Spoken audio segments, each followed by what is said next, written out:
Boa noite, pessoal. Paz do Senhor. A paz. Aí, voltamos hoje, quarta-feira, para ler o capítulo 9 de Atos. E espero que ontem não tenha ficado muito cansativo, que tenha dado para entender tudo direitinho. Hoje é quarta também, tem gente que não consegue estar aqui ao vivo, que tem compromisso na igreja e tudo mais. A galera sempre vê depois, manda às vezes mensagem no direct. Mas não esqueçam de comentar aqui no vídeo, gente.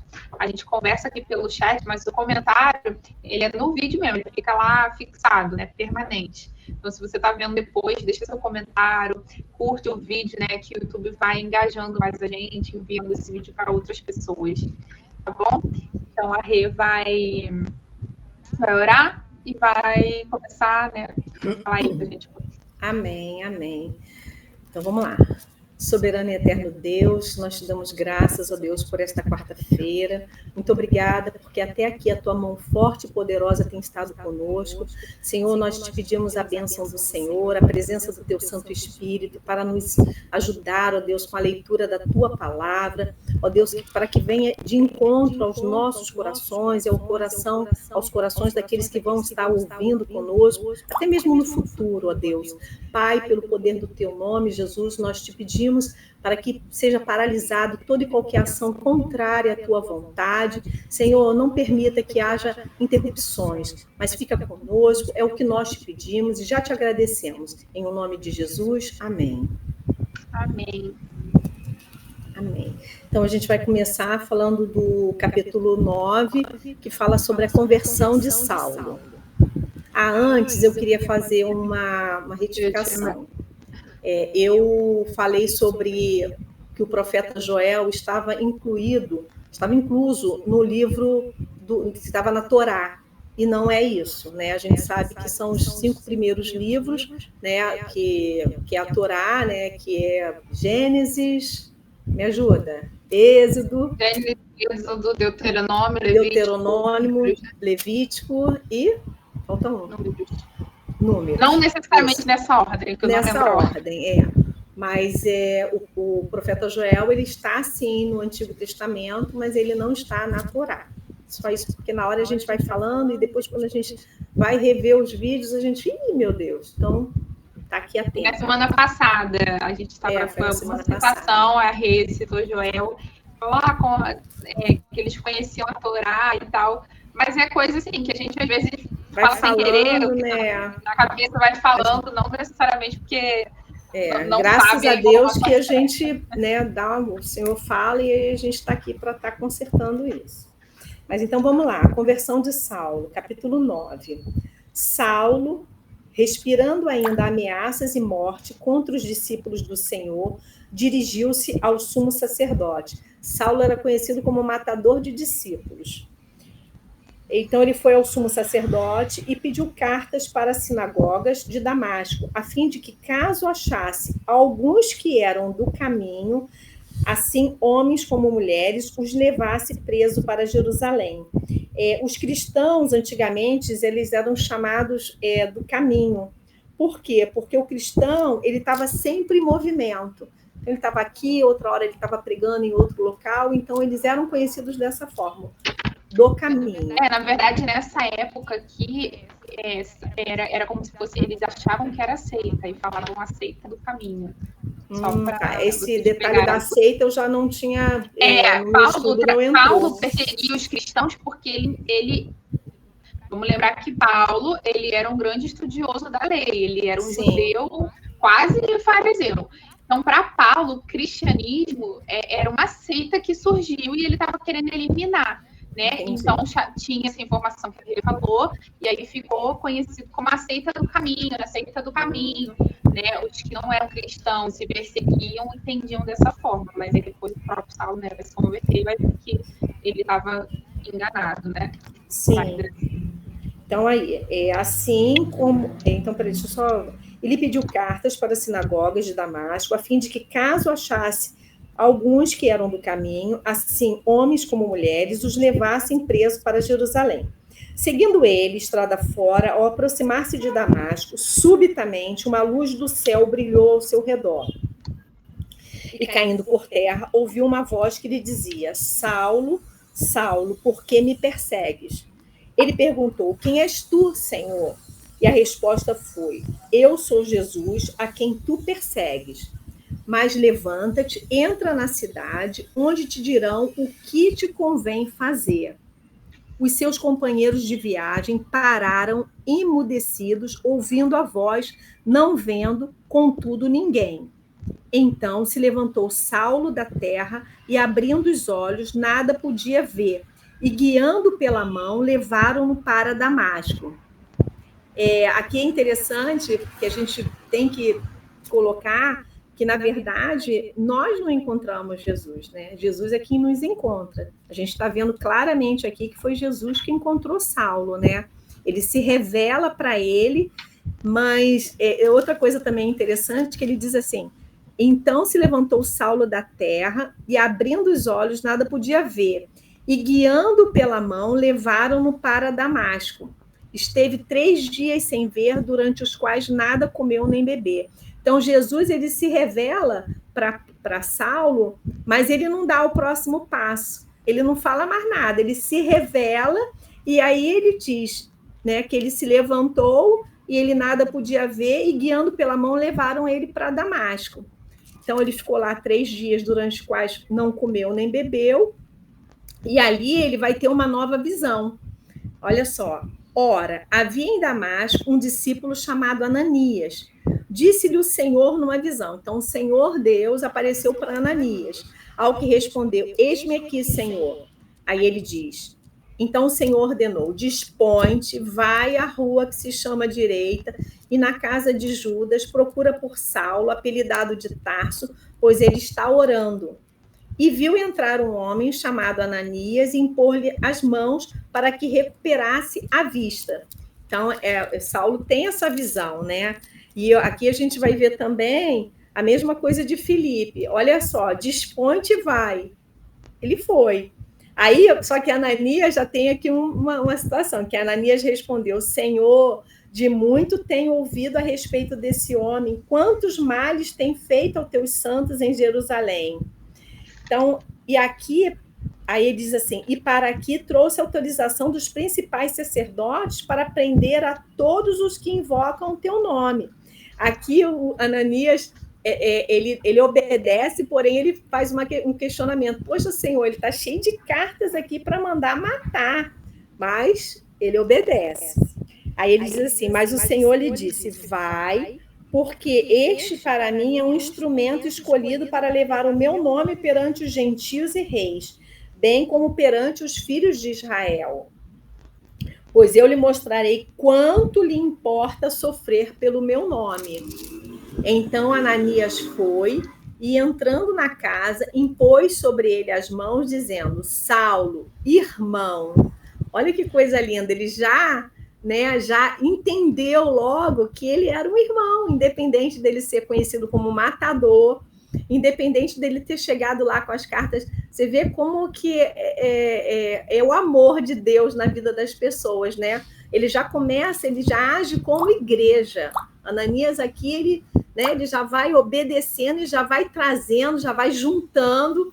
É muito lindo ele aqui. Aí ele diz, o Senhor falou sobre Saulo para ele, né? Não só na circunstância. Exatamente. Não na circunstância, mas Deus disse, não, eu vou usar ele, ele é escolhido. E aí ele creu, né, no que Deus disse. Isso aí. Aí aqui mostra para a gente que a gente não pode rejeitar ninguém, né? Porque todos nós temos um passado. É óbvio que alguns têm um passado diferente, né, do outro, mais violento ou menos, enfim.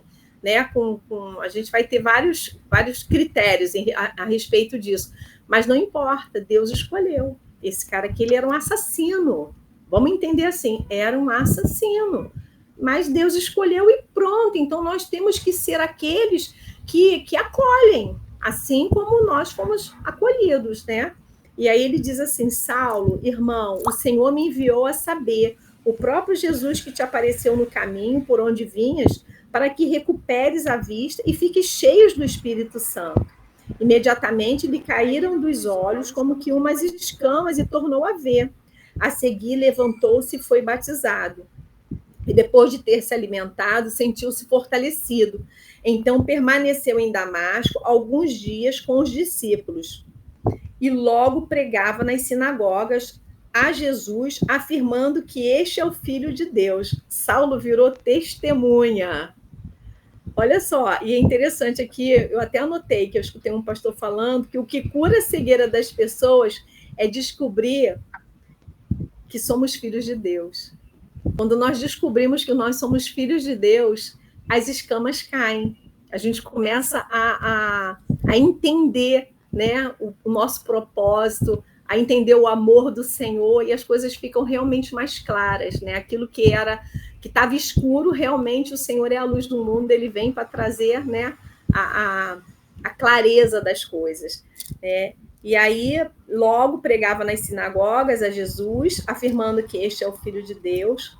Ora, todos os que ouviam estavam atônitos e diziam: não é esse o que exterminava em Jerusalém os que invocavam o nome de Jesus e para que veio precisamente com o fim de os levar amarrado aos principais sacerdotes?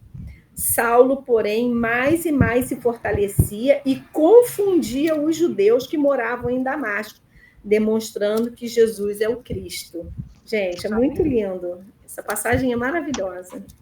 Continua, Sandrinha. Amém. Aqui no versículo 23, então. Ó. Tendo passado muitos dias, os judeus tomaram conselho para matá-lo. Já queriam matar Paulo, né? Agora Saulo ainda, né? Mas Saulo tomou conhecimento do complô e eles vigiavam os portões de dia e de noite para o matarem. Então, os discípulos tomaram-no de noite e desceram-no pelo muro dentro de um cesto. Então, Saulo, ele lutava contra o movimento cristão, mas agora ele era o principal causa do crescimento dos cristãos. E aí os judeus, que muito provavelmente também já tinham raiva, né, porque do cristianismo, para eles era uma heresia, porque é isso que os fariseus faziam, para que eles entendessem. Lembra que eles mataram Jesus, mas eles não estavam satisfeitos, agora eles estavam perseguindo aqueles que pregavam em nome de Jesus. E aí, né, eles ficavam lá na porta da cidade esperando ele passar, mas os discípulos descem ele lá pelo muro, num cestinho, né, deve ter sido com uma cordinha assim dentro do cesto. Olha que constrangedor, coitado, né? 26. E quando Saulo chegou a Jerusalém, procurava juntar-se aos discípulos, mas todos o temiam, não acreditando que ele fosse um discípulo. Então, eles provavelmente achavam que Saulo ele queria se infiltrar no meio dos discípulos para poder de dentro ele destruir eles, sabe? Pegar mesmo quem eram os líderes, digamos assim, né? Eles tinham ainda esse pensamento, essa visão, a igreja que estava em Jerusalém. 27. Mas Barnabé tomou e trouxe os apóstolos e lhe declarou como ele vira ao Senhor no caminho, e este falara como em Damasco falar ousadamente no nome de Jesus. E estava com eles entrando e saindo de Jerusalém. E falava ousadamente em nome do Senhor Jesus, e disputava contra os gregos, mas eles procuravam matá-lo. Então, a gente vê que Barnabé foi que fez essa ponte ali, né? Que foi lá e falou de Saulo. Não, ele realmente passou por essa experiência, ele tem falado de Jesus, ele sofreu até, de uma certa forma, uma perseguição por causa disso, né? Ele chega lá para os discípulos e para os apóstolos, né? E fala, né, a respeito de Saulo, das coisas que Saulo... Perdi um negócio aqui. Das coisas que Saulo estava passando e tudo mais. E aqui no 29, quando ele fala assim, ele falava ousadamente em nome do Senhor Jesus e disputava contra os gregos. Possivelmente eram judeus que falavam grego, né? Que já fazia parte daquela cultura helenizada que falam aí, né, que é a cultura grega que foi se disseminando.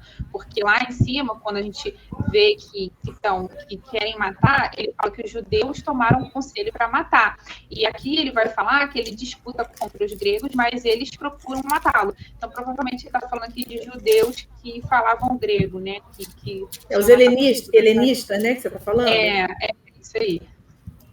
30. Quando souberam os irmãos, desceram a Cesareia e o enviaram para Tarso. Tarso é a cidade natal de Saulo, tá? Por isso que fala Paulo de Tarso, Saulo de Tarso era o nome, mas esse Tarso, a maioria dos nomes que a gente vê, esses sobrenomes, na verdade, é da onde que a pessoa vem. Por exemplo, Maria Madalena, na verdade, é Maria de Magdala. Magdala é a cidade natal dela. Judas Iscariote, Iscari, um negócio assim, é o nome da cidade por onde ele veio. Jesus de Nazaré, né?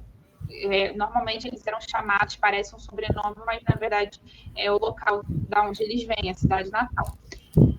31, então Saulo é enviado para Tarso, né? De uma certa forma, né? Livrar ele dessa perseguição, né? Dos que estão querendo matar ele e tal. 31. Então as igrejas em toda a Judéia, Galiléia e Samaria tinham descanso e eram edificadas e andando no temor do Senhor e na consolação do Espírito Santo se multiplicavam. E aconteceu e passando Pedro por toda parte, ele desceu também aos santos que estavam em Lida. Lida é uma cidade, tá? Pedro foi até Lida. E aqui então a gente vê, Saulo foi para Tarso, e a igreja ela estava passando por um momento de refrigério. Então a gente percebe quanto também, talvez, a influência que Saulo tinha na perseguição dos cristãos, né? Que estavam desesperados, fugindo para as cidades adjacentes ali. Saulo, não satisfeito de ficar só em Jerusalém, ele pede carta para ir para Damasco, para ir lá perseguir os crentes que estão lá. E aí passa por esse período aqui, né, que Saulo se converte para a perseguição, e a gente vê que vem um período de refrigério aqui, de novo, para a igreja. Então, no 32, Pedro, né, vai a Lida, e ali ele encontrou, 33 agora, e ali ele encontrou um certo homem chamado Enéas, o qual era mantido 8 anos em sua cama, e estava doente de paralisia. Pedro lhe disse: Enéas, Jesus Cristo te cura, levanta e faz a tua cama. E imediatamente ele se levantou, e todos que habitavam em Lida e Sarona viram-no e se converteram ao Senhor. Lida e Sarona também é uma outra cidade, né? Ora, havia em Jope uma discípula chamada Tabita, que significa Dorcas. Esta mulher estava cheia de boas obras e esmolas que fazia. E aconteceu, então, Tabita, né, ela era uma seguidora ativa ali de Jesus, né, do evangelho, do ministério. Ela servia as outras pessoas, né, ela era uma pessoa bondosa, né, ela servia, ela ajudava ao próximo, por isso que ela fez tanta falta, porque ela era amada, né? E a gente vai ver aqui que vai acontecer algo com ela aqui. Aconteceu naqueles dias, 37, que ela ficou enferma e morreu. E tendo lavado, a colocaram em um quarto alto. Era um lugar onde se fazia... Não fala, gente, como pessoal? Velório, né? Ficava-se ali velando, né, a pessoa. Botava no quarto alto e tal. Era um costume desse povo aqui. Como Lida era perto de Jope também é uma cidade, os discípulos, ouvindo que Pedro estava ali, enviaram-lhe 2 homens pedindo que ele não demorasse a vir ter com eles. Então, Pedro estava lá em Lida e Tabita, Dorcas, né? É Tabita ou é Tabita? Porque eu não sei, porque não tem Tabita, acho que é Tabita. Morava em Jope, né? E aí eles souberam que os discípulos estavam ali numa cidade próxima e manda chamar eles, tá bom? Enviaram 2 homens pedindo que eles não demorassem em vir ter com eles. 39. E levantando-se Pedro foi com eles. Quando chegou, o levaram ao quarto alto e todas as viúvas estavam de pé chorando e mostrando as túnicas e vestes que Dorcas fizera quando estava com elas, né? Então, ela tecia, fazia tecidos, fazia vestimenta, né, para as pessoas, provavelmente. 40. Mas Pedro, colocando todas para fora, ajoelhou-se e orou, e voltando-se para o corpo, disse: Tabita, levanta-te. E ela abriu os olhos, e vendo a Pedro, assentou-se. E ele, dando-lhe sua mão, a levantou, e chamando os santos e as viúvas, a apresentou viva. E isto foi conhecido por toda Jope, e muitos creram no Senhor. E aconteceu que ele permaneceu muitos dias em Jope com um certo Simão, o curtidor. Então, aqui termina o capítulo 9 de hoje, né? Curtidor, só para esclarecer que eram considerados impuros também, porque eles trabalhavam com animais mortos, alguma coisa assim, era um tipo de profissão. E aí a gente vai ver um outro acontecimento que vai também bem famoso, né? Eu acho que vai ser isso mesmo. Acho que é isso mesmo, né? No próximo capítulo, no 10, que a gente vai ver amanhã. Amém? Amém. Então é isso, gente. Até amanhã, fiquem com Deus. Até amanhã, gente. Fiquem na paz. Tenham uma boa noite. Boa noite.